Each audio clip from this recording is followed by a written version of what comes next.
사진 찍으면 비행기에서 내려라. VIP급 정유라 씨의 강제 소환 모습입니다.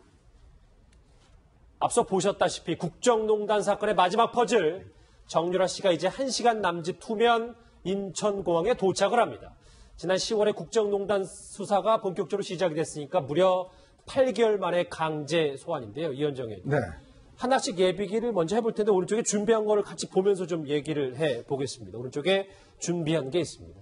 저희가 그 정유라 씨의 기나긴 하루를 동선을 따라서 이곳 덴마크 올보르부터 해서 코펜하겐, 암스테르담 그리고 잠실에 도착하는 인천공항까지 하나하나 짚어볼 텐데 먼저 이 덴마크 때 얘기를 좀 해봐야 될 건데 이 공항에 도착했을 때 생각보다 좀 체중이 는 모습이라고 하더라고요. 네, 아마 우리가 올보르 이제 구치소에 있을 때 그때 언론에 공개될 때 모습을 보면 상당히 수척하고 좀 야인 모습이었거든요.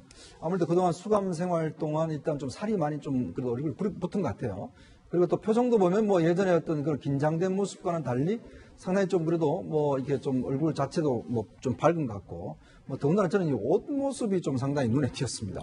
이 옷 같은 경우에 이제 그 스마일 표시가 있는 저 옷을 입고 왔는데 사실 이제 이 송환되는 어떤 피의자 같은 경우는 굉장히 또 긴장되고 지금 뭐 어떤 면에서 보면 여러 가지 좀 급돈하고 그런 거 아니겠습니까? 물론 아무리 이제 지금 나이가 20대 초반이기 때문에 어리다고 하지만 상당히 그래도 뭐 그냥 보통 여행객 같은 그런 자연스러운 모습 같아요. 근데 일단 지금 이제 아마 본인이 이제 점점 한국에 가까워질수록 이제 현실감이 조금 느껴질 텐데 일단 아마 조사를 받고 나서 그 다음에 이제 본인의 어떤 사법 처리에 따라서 상당히 이제 저런 여유로운 모습이 또 어떻게 바뀔지 좀 주목이 되는 대목입니다. 예, 실제로 박 변호사님 네. 블레임룩이라면서 온라인상에서도 굉장히 화제가 되고 있는데 덴마크에서 체포될 당시에도 입었던 패딩이 굉장히 화제가 되기도 했었잖아요. 그것도 스타머로 적혀 있는 그 옷이기 때문에 옷에 대해서 이제 패션을 조금 생각하는 그럴 수도 있고요. 다만 상황에 대해서 심각성을 조금 모르고 있는 게 아니냐. 특히 그 옷을 뭘 입든지 뭐 상관은 없지만 글쎄요, 저기서 스마일 어떤 그 표정 자체는 저 옷을 입고 결국은 저 모습 그대로 서울중앙지검까지 간다고 가정했을 때 검사 앞에 저 옷 입고 조사받는다고 생각하면 조금 상상하기 좀 어려운 그런 상황이긴 한데요. 뭐 편안함도 있겠지만 그만큼 좀 어떤 이 상황에 대해서 심각성을 적게 생각하고 있는가 이렇게 보입니다. 아직까지 이 지금 상황이 얼마나 심각한지에 대해서 지금 뭐 도착하진 않았습니다만 파악이 안 됐다 이런 분석인데 정유라 씨의 다소 튀는 옷차림에 대해서 엄마인 최수지 씨도 과거에 많이 언짢았다 이런 증언도 있습니다. 데이비드 윤의 목소리 한번 같이 들어보시죠. 친한 것 같지는 않아요. 같이 다니는 걸 많이 못 봤어요. 대화를 많이 안 해요. 뭐 잔소리식으로 얘기 많이 하시죠. 잔소리 뭐 어떤 게 있습니까? 옷차림부터 시작해서 뭐 이것저것. 다른 자기가 보기엔 짧은방하고 그랬기 때문에 저 부딪힌 게 많았었겠죠. 제가 느낀 건 되게 어려요. 좀 좋게 많고. 근데 성격이 문신하는 것 비해서는 차분하고 조용하고. 이게 근데 뭐 상황 판단이 안 됐다고 했지만 일각에서는 저것도 다 정유라 씨의 혹은 정유라 씨 변호인들의 의도된 복장이다 이런 얘기도 있어서요. 저게 만약 의도된 거라고 하면은 정말 그거는 온 국민에 대한 조롱이다. 저거는 검찰에 대한 조롱일 수도 있고 그런 면에서 저는 좀 의도라기보다 만약 제가 정유라 씨 변호인이라 그러면 옷 좀 차분하게 단정하게 입고 오라 그러지 스마일 저거 있는 티셔츠 입고 오라고 절대 안 하겠죠. 그래서 저는 뭐 의도라기보다는 정유라 씨가 지금 좀 현실감이 떨어진 것 같아요. 그 덴마크의 구금 생활이라는 건 뭐 범죄자로서의 구금보다는 이게 뭐 비자가 유효하냐 아니냐 뭐 이런 거를 다투는 거였기 때문에 그래서 아마 본인이 여기 이제 그 우리나라 입국을 해서 포토라인에 서고 검사 앞에 가고 이러면은 이제 그때서부터 좀 그 진중한 자세로 바뀔 수도 있다고 보이고요. 특히 지금 뭐 도주 우려는 있는 거예요. 보면 구속영장이 많이 청구된다라고 하면은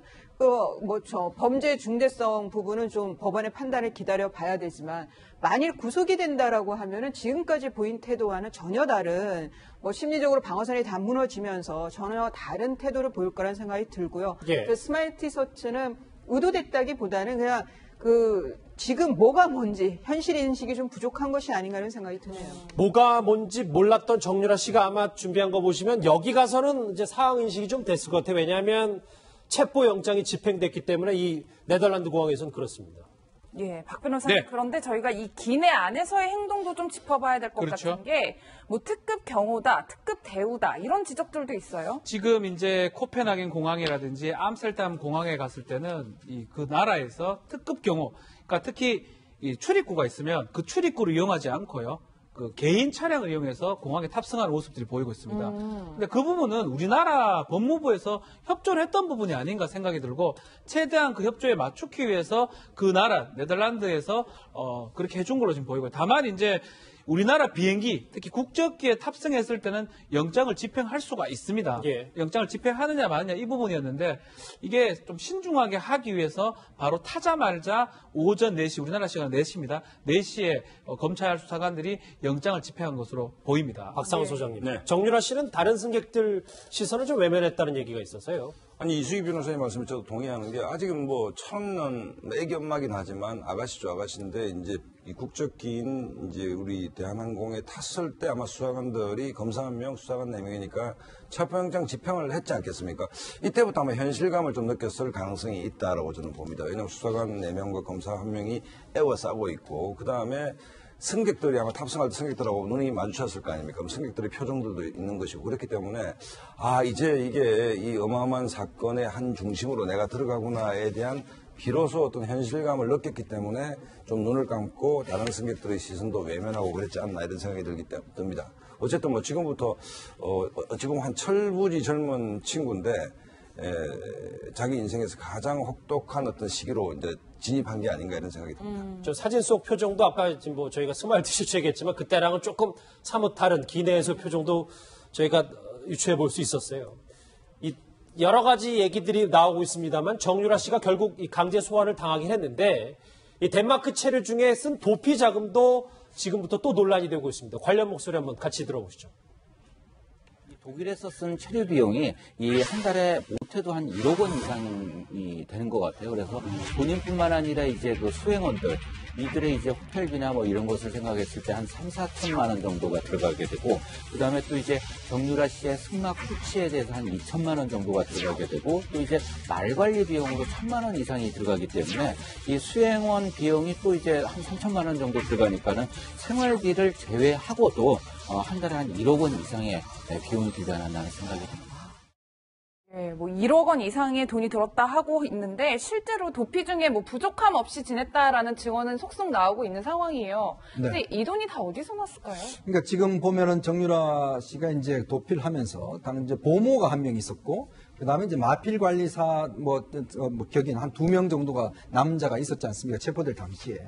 그렇다 보면 이제 3명, 4명, 그러니까 이제 5명이 이제 한 번에 움직인 거죠. 예. 그렇다 한다면 이게 이제 뭐 차량이나 호텔 비용이라든지 꽤 많이 들었을 겁니다. 그렇죠. 근데 이제 이 비용 자체가 보면 물론 이제 그 독일에서 있을 때부터 이제 어떤 자금이 좀 있었겠지만 지난번 장시호 씨 증언을 보면 그 삼성동 주택에 있는 그 당시에 조사받으러 갔을 때 그때 최순실이 몰래 수사관을 내보내고 난 다음에 몰래 이야기했다는 거예요. 저기 삼성동 2층에 가면 금고에 현금이 있으니까 그 돈으로 빨리 유라하고 유라를 빨리 케어를 해라. 그랬죠. 이렇게 이야기를 했다는 거 아니겠습니까? 예. 이제 그렇다고 보면 이제 그 이후에 그 돈의 행방에 대해서는 아직까지 밝혀진 게 없어요.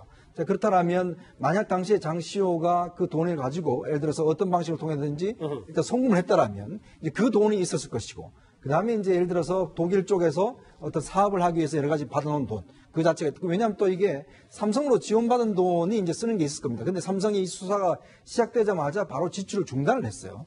그렇기 때문에 아마 그 돈은 많이 못 썼을 겁니다. 그렇지만 또 본인들이 이제 가지고 있었던 돈이 있었기 때문에 충분히 그런 면에서 본다면 이제 생활할 수 있을 건데 아마 이제 정유라의 어떤 태어났을 때부터 쭉 보면 증언을 보면 정유라 어렸을 때 보면 케어하는 사람은 5명이 있었다고 노승일 부장이 증언하잖아요. 예. 그만큼 귀하게 컸기 때문에 본인도 생활도 보면 그동안 뭐 거의 어떤 부족함 없이 컸다. 이렇게 보면 또 도피 생활도 보면 거의 아마 부족함이 없었을 것이라 예상이 됩니다. 한 달에 1억 뭐 엄청나게 큰 돈인데요. 정유라 씨의 그 많은 도피 자금은 도대체 어디서 났는지 최순실 씨가 독일에 세운 회사 비덱스포츠의 대표의 말 한번 같이 들어보시죠. The Videc company pay the rent. It was around 2,000 euro per month. I'm paying living expensive too, and I pay the house cleaning. Normal. Now Videc, this story is finished now. Mrs. Choi gave orders. Samsung sent sponsoring money, and the Videc company used the money as a budget. because we have a sponsoring contract. The problem is first the language. You know Mrs. Choi? Believe me, her English is very bad.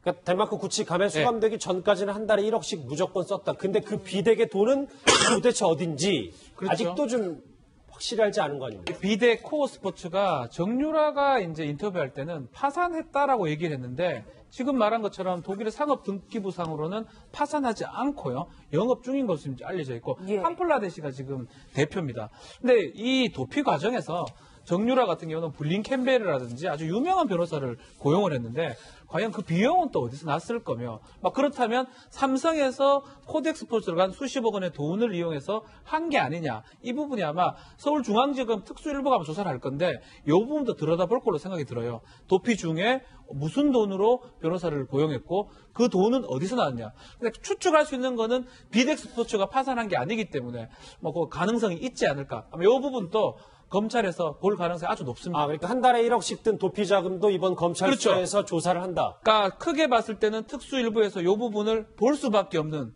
어떻게 도주를 했고 블링 캠베르라는 유명한 변호사는 어떻게 고용을 했으며 이런 것들을 확인할 가능성이 아주 높다 이렇게 보입니다. 이 정유라 씨는 해외 도피 자금 출처나 2대 학사 비리 혐의 등 자신에 관한 혐의에 대해서는 아마 제대로 된 말을 하지 않을 것이다. 이런 분석들이 좀 많아서요.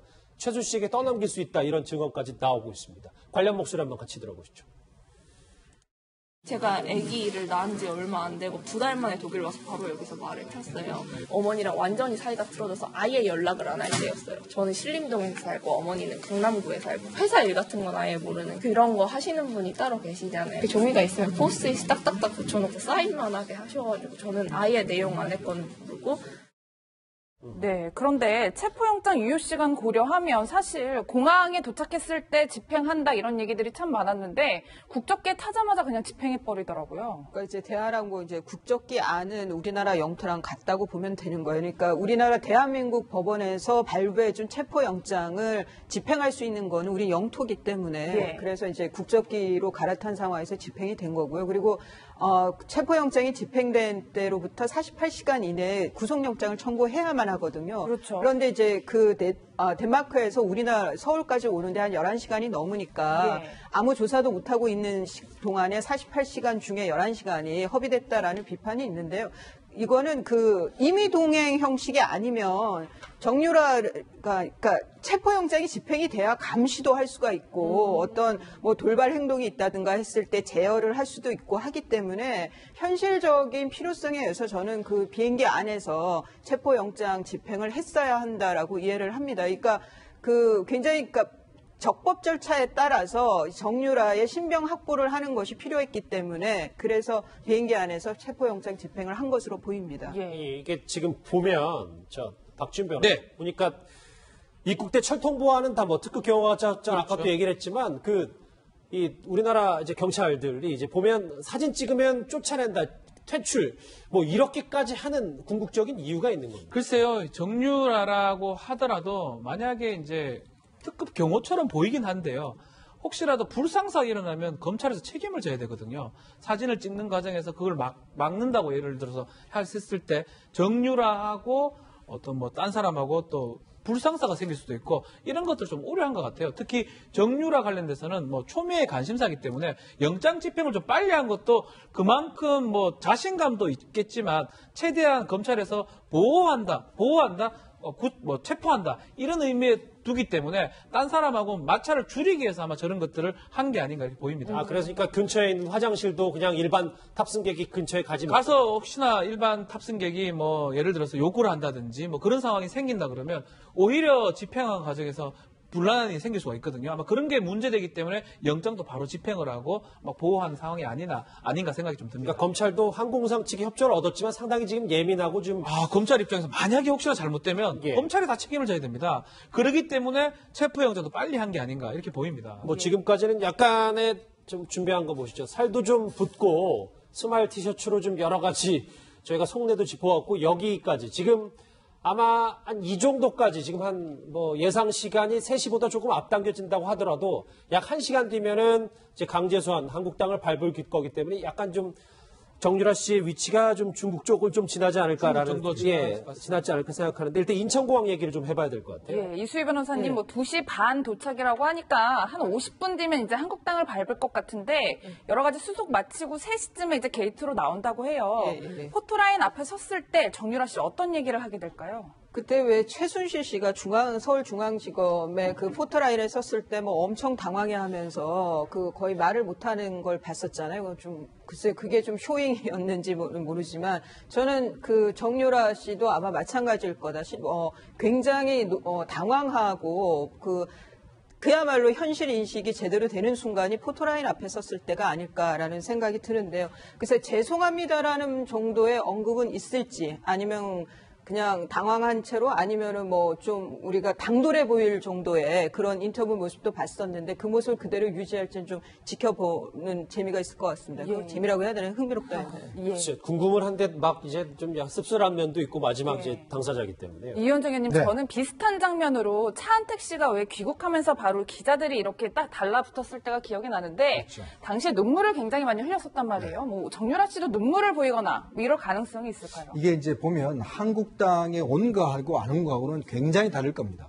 그러니까 아마 정유라도 물론 나이가 어리기 때문에 지금 어떤 면에서 보면 뭐 이제 자기 상황에 대한 어떤 제대로 인식 자체를 못할 것 같지만 그런데 이제 지난번 아마 올브로 그 구치소에 있을 때 그때 재판받을 때 우리 한국 기자들이 많이 가서 질문할 때 그때는 굉장히 잘 대답도 하고 뭐 본인이 웃기도 하고 그랬어요. 그랬죠. 이제 그런 걸로 비춰보면 이 성격으로 보면 제가 볼 때는 아마 와서 그렇게 어떤 당황스러워 할 것 같진 또 않아요. 그러니까 그런 거 보면 오히려 또 와서 그냥 뭐 자연스럽게 또 뭐 응답의 어떤 기자 질문에 말할 가능성도 있는 것 같고 평소 성격을 보면 그만큼 이제 어떤 뭐 본인의 어떤 호방한 뭐 개방적인 뭐 그런 어떤 성격을 보여준다고 할 수가 있겠죠.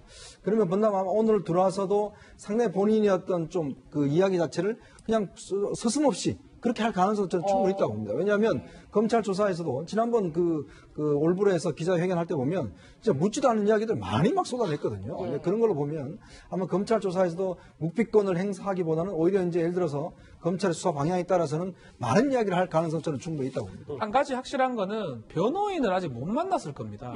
지금 저게 외국 사람들, 특히 덴마크, 네덜란드 호송하는 경찰관들하고 같이 갔고요. 바로 검찰 수사관한테 인계가 된 상황이거든요.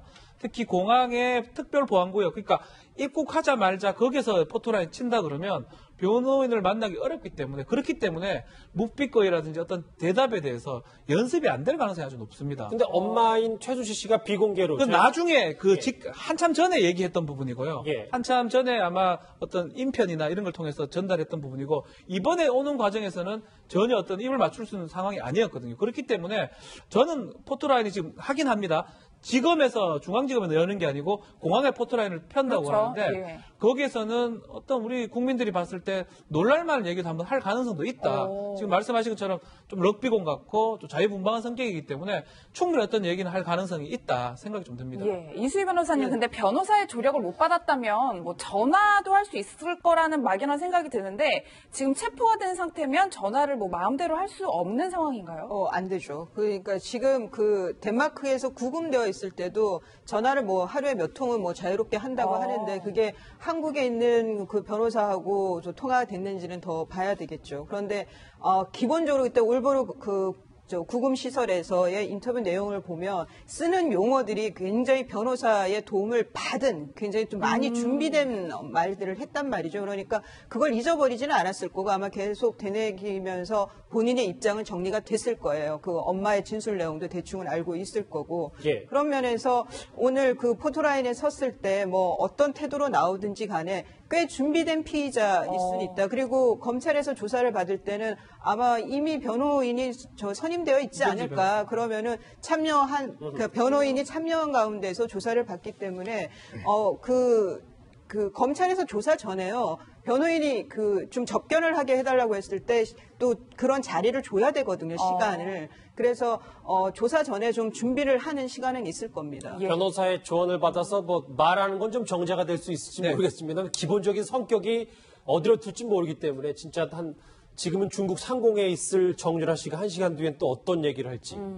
근데 최순실 씨 입장에서는 박상한 선생님. 오늘이 진짜 제일 아무래도 국정농단 파문 이후로 제일 불안하고 걱정이 앞서는 날이 아닐까 싶어요. 지난 1년간 어마어마한 일이 있었죠. 뭐 태블릿 PC 사건부터 대통령 탄핵, 촛불 집회, 급기야 이제 문재인 정권이 출범을 했습니다.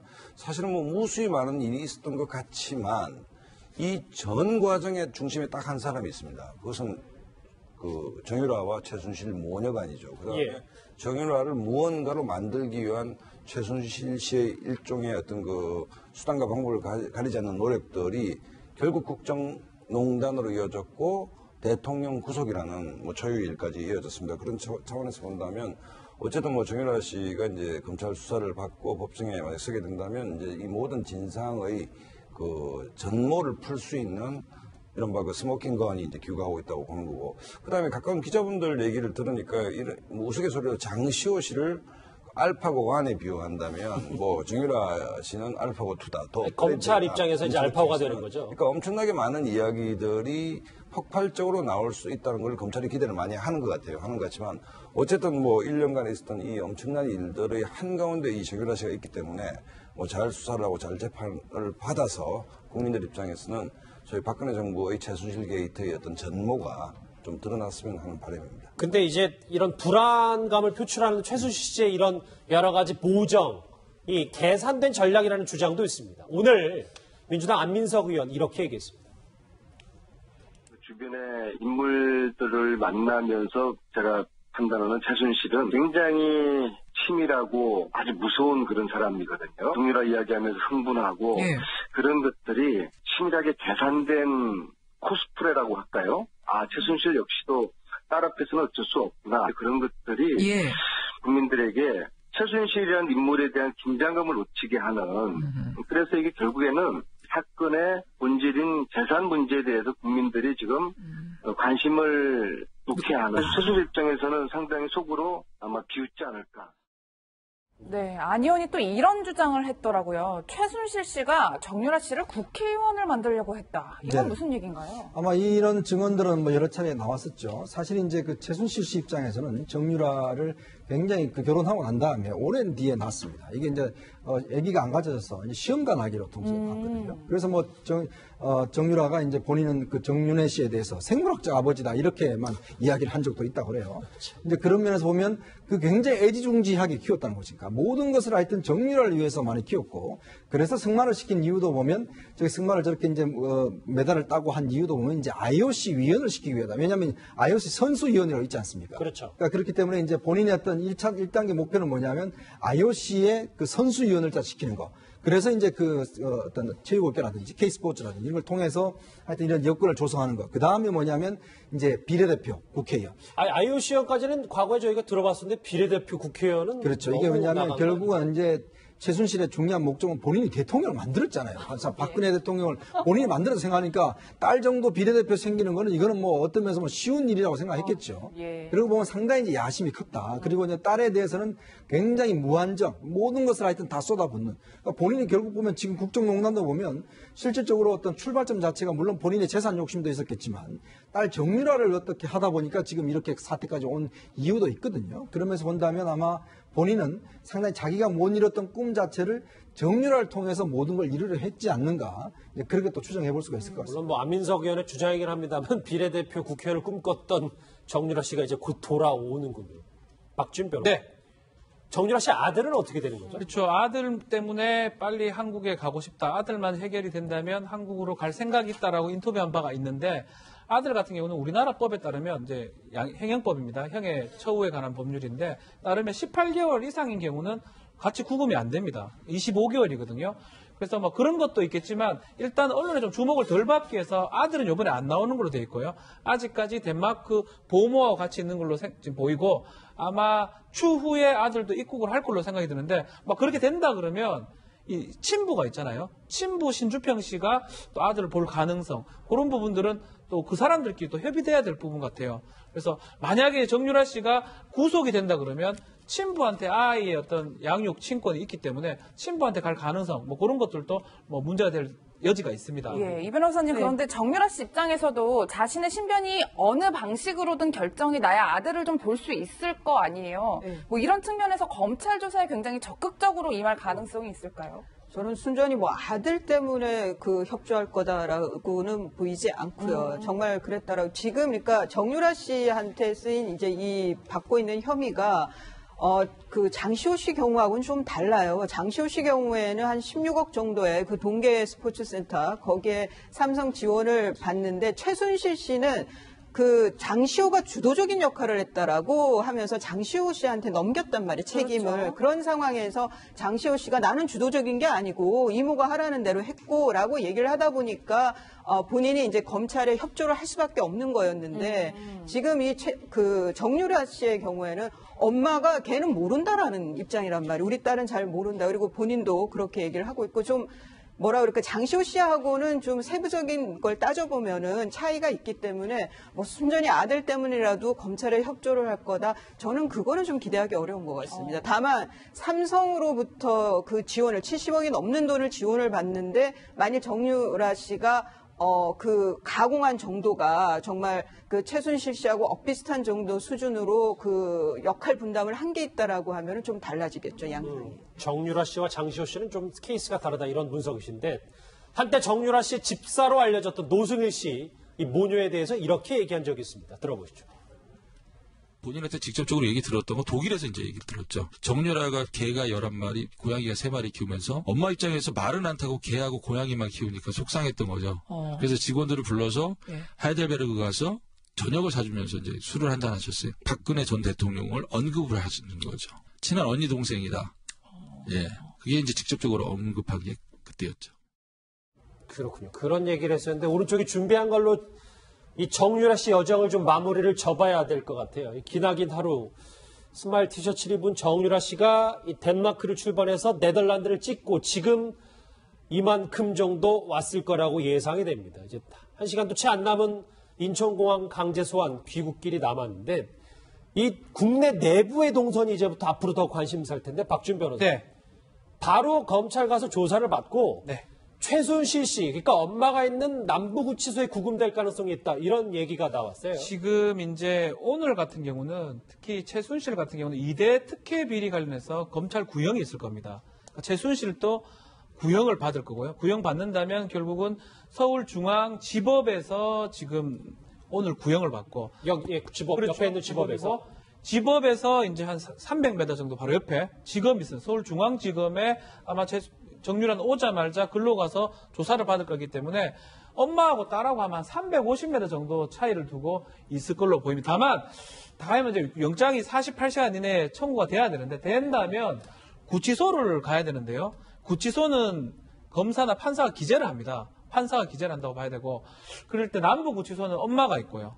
서울구치소, 의왕의 서울구치소는 박 전 대통령이라든지 장시호 등이 지금 있는데 어디로 기재될지는 모르겠는데 글쎄요, 조사하는 과정이라면 서울구치소 쪽이 좀 많을 것 같긴 한데 오히려 또 남부구치소도 가능성은 전혀 없는 건 아니다 생각이 듭니다. 아하, 어디로 갈지는 아직 속단할 네. 수 없고. 예, 이수희 변호사님. 저는 검찰에서 최순실 씨를 심리적으로 강제시키는 방법은 같은 구치소에 두고 만나지 못하게 했을 때가 더 심리적으로 흔들리지 않을까. 그러면은 검찰에서는 그런 것을 더 바랄 수도 있겠다. 그러니까 최순실 씨가 만일 그 정유라 씨가 구속이 된다라고 하면은 두 가지를 예상할 수가 있는 거죠. 저런 스타일의, 저런 성격 유형의 저 피고인들 보면 더 이제 감정적으로 그게 치달으면서 더 검찰에 대해서 각을 세울 수도 있는 거고요. 아니면 반대로 심리적으로 무너지면서 박근혜 전 대통령에 대해서 불리한 진술들을 쏟아낼 수도 있는 거고 저는 두 가지 상반되는 가능성이 있다고 보이는데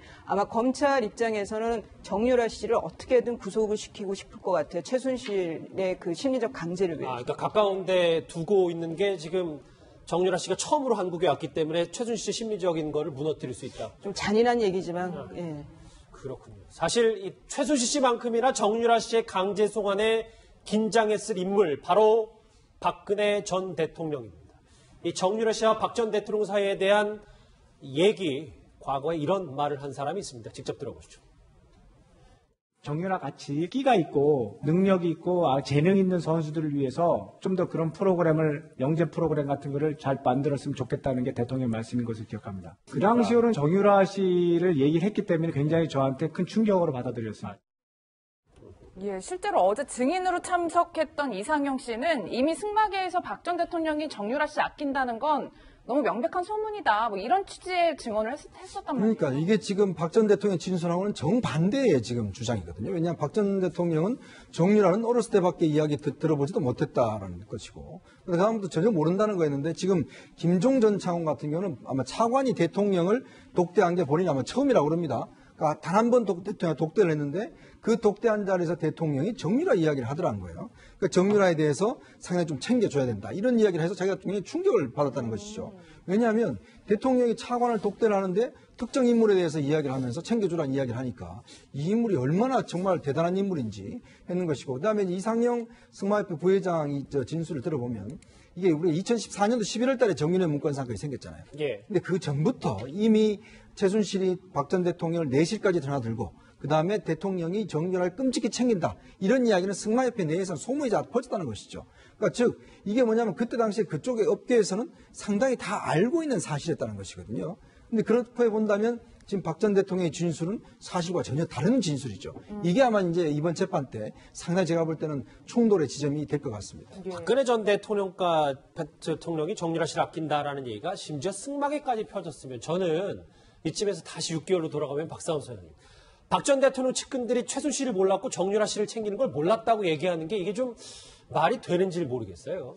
뭐 우리 앵커께서도 기자시고 이현정 의원도 기자시지만 저도 뭐 평론하면서 이런 소문들을 박근혜 정권 초기부터 귀에서 많이 들었습니다, 사실은. 그다음에 정유라 얘기도 들었던 것이고, 다만 이제 박관청 경정 정윤회 문건 사태가 터졌을 때 정윤회가 1위가 아니고 최순실이가 1위다라는 얘기에 대해서 우리가 좀 충격을 좀 받았기 때문에 어쨌든 정유라라는 존재는 다 알고 있었던 것이고, 그다음에 마사회 주변에서 이게 파다하게 퍼져 있었다는 것도 사실은 팩트입니다. 팩트인 것이고. 승마계에서요. 네, 그다음에 김종 차관의 얘기도 거짓말을 할 리는 없지 않습니까? 그러면 보통 대통령이 처음으로 독대한 차관한테 정유라를 콕 찍어서 했다는 얘기도 사실 통상적인 것은 아니죠. 그렇다고 본다면 뭐 이런 풍문들은 거의 사실에 가깝다는 생각이 들고, 이제 박근혜 대통령이 완강하게 이 부분을 이제 뭐 한 번 봤을 뿐이다라고 얘기했기 때문에 측근들도 믿은 거다. 네, 그렇죠. 뭐 그런 건데 이건 재판 과정에서 밝혀지겠지만 이른바 저작거리의 소문은 정권 초반부터 이게 파다했었다는 얘기고,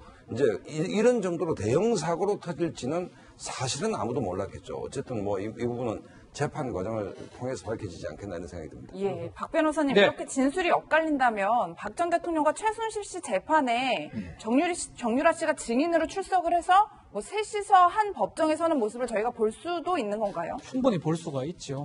그런 거를 아마 검찰에서는 의도하는 측면이 있을 겁니다. 지금 배당은 특수 일부에 배당이 됐고요. 특수 일부는 이재용 그 뇌물 사건을 조사했던 그렇죠. 부서입니다. 예. 이원석 부장인데요. 특수일부에 배당을 했다라는 것은 그 부분도 보겠다라는 뜻이고, 지금 윤석열 지검장이 수사 책임자라고 봐도 뭐 무방한데, 만약 공소 유지하는 과정에서 혹시나 뇌물죄 부분이 좀 안 된다 그러면, 뭐 증거가 부족하다 그러면 뭐 정권에도 큰 타격을 받을 수 있기 때문에 많은 증거들을 수집하는데 그 증거 중에 정유라의 입이 중요한 증거가 될 거로 생각이 들고, 검찰 측 증인으로 쓸 가능성도 충분히 있다. 이렇게